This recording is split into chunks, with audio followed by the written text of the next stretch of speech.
your attention, for example, is mediated by unconscious forces. And you know that perfectly well. And this is another Freudian observation. You know, if you're sitting down to study, for example, your conscious intent is to study.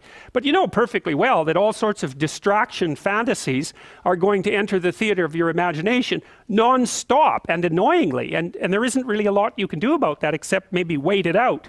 You know, so you'll be sitting there reading and your attention will flicker away. You'll think about, I don't know, maybe you want to watch Jane the Virgin on Netflix or something like that, or maybe it's time to have a peanut butter sandwich, or you should get the dust bunnies out from underneath the bed, or it's time to go outside and have a cigarette, or maybe it's time for a cup of coffee, or it's like all these subsystems in you that would like something aren't very happy just to sit there while you read this thing that you're actually bored by, and so they pop up and try to take control of your perceptions and your actions non-stop.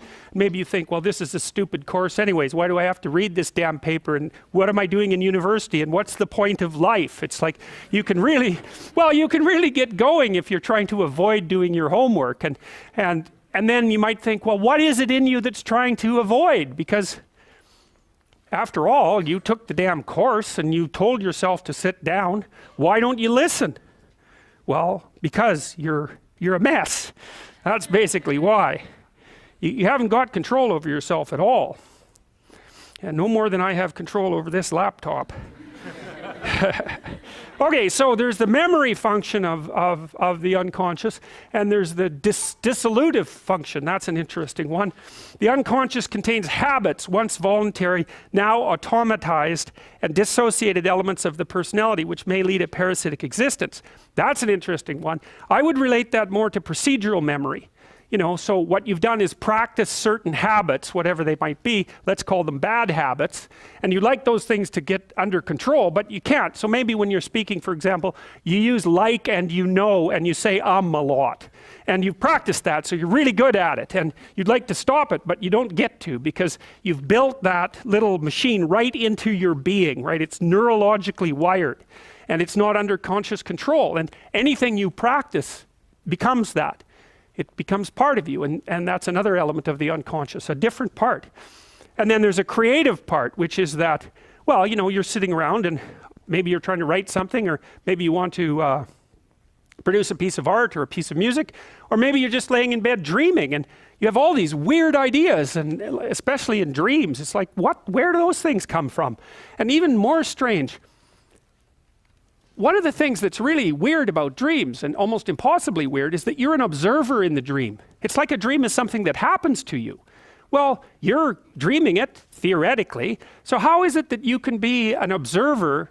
It's almost like you're watching a video game or a movie, but you're producing it, at least in principle, although the psychoanalysts would say, well, no, not exactly. Your ego isn't producing it, your unconscious is producing it. It's a different thing. It's a different thing, and of course Jung would say, well, it's deeper than that. The collective unconscious might be producing it.